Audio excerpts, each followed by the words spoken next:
Saudara-saudari sekalian, selamat pagi, berkah dalam. Pada hari ini, hari Sabtu, tanggal 25 April, gereja merayakan pesta Santo Markus Pengarang Injil. Renungan pada hari ini, bacaan pada hari ini diambil dari 1 Petrus bab 5 ayat 5b sampai 14 dan Injil Markus bab 16 ayat 15 sampai 20. Marilah kita berdoa. Dalam nama Bapa dan Putra dan Roh Kudus. Amin.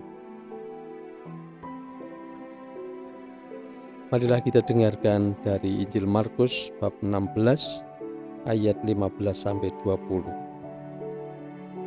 Sekali peristiwa, sesudah bangkit dari antara orang mati, Yesus menampakkan diri kepada ke-11 murid dan berkata, "Pergilah ke seluruh dunia, beritakanlah Injil kepada segala makhluk. Siapa yang percaya dan dibaptis akan diselamatkan, tetapi siapa yang tidak percaya akan dihukum. Tanda-tanda ini akan menyertai orang-orang yang percaya. Mereka akan mengusir setan-setan demi namaku. Mereka akan berbicara dalam bahasa-bahasa baru. Mereka akan memegang ular, dan sekalipun minum racun maut, mereka takkan celaka. Mereka akan meletakkan tangan atas orang sakit, dan orang itu akan sembuh." Sesudah berbicara demikian kepada mereka, terangkatlah Tuhan Yesus ke surga, lalu duduk di sisi kanan Allah. Maka pergilah para murid memberitakan Injil ke segala penjuru, dan Tuhan bekerja dan meneguhkan firman-Nya dengan tanda-tanda yang menyertainya. Demikianlah Injil Tuhan. Saudara-saudari sekalian, terutama yang mempunyai nama pelindung Santo Markus, kami mengucapkan propesiat. Pada hari ini menjadi pesta Anda sekalian. Santo Markus adalah salah satu dari 4 pengarang Injil. Kehidupan Santo Markus kira-kira demikian.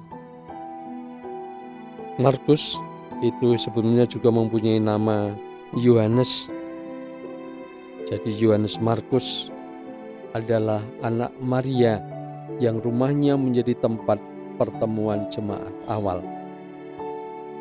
Ia mendampingi Barnabas dan Paulus dalam perjalanan misi pertama. Tetapi karena tidak kuat, ia merasa perjalanannya terlalu melelahkan, maka ia kembali ke Yerusalem seorang diri. Dan ternyata akhirnya Barnabas dan Paulus tidak pernah menyertakan dia dalam perjalanannya lagi. Kemudian Markus mendampingi Petrus ke Roma. Kenang-kenangannya bersama Petrus itu lalu dicatat dalam Injil karangannya dan pasti ditulis sebelum kehancuran Yerusalem, kurang lebih tahun 70 Masehi. Konon Markus mendasari jemaat di Alexandria, dan di situ ia gugur sebagai martir. Dan pada abad ke-9, relikuinya dibawa ke Venesia, dan di sana didirikan gereja Santo Markus. Pesan bagi kita, seperti peristiwa penampakan Yesus kepada para murid, dan mereka memang diutus untuk mewartakan Injil kepada segala makhluk. Pergilah ke seluruh dunia, wartakanlah Injil kepada segala makhluk.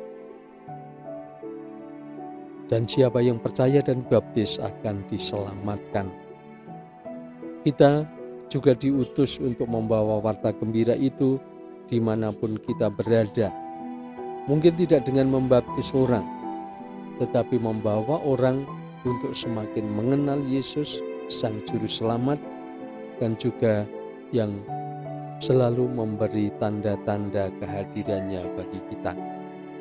Marilah kita mohon supaya berkat teladan Santo Markus, kita pun juga dengan segala situasi kita berani setia mengikuti Tuhan dan percaya apa yang diajarkan oleh gereja seperti Santo Markus mengikuti Santo Petrus. Marilah kita berdoa. Allah Bapa penyelamat manusia, Engkau memuliakan Santo Markus karena pewartaan Injil. Kami mohon kepadamu, semoga pandangannya memperdalam iman kami dan mendorong kami untuk mengikuti jejak putra-Mu dengan setia. Demi Kristus, Tuhan dan pengantara kami, yang bersama di dalam persatuan Roh Kudus, Allah sepanjang segala masa. Tuhan selalu menyertai dan membimbing kita, Bapa, Putra, dan Roh Kudus. Amin. Selamat pagi, selamat berkarya, selamat berpesta Santo Markus, berkah dalam.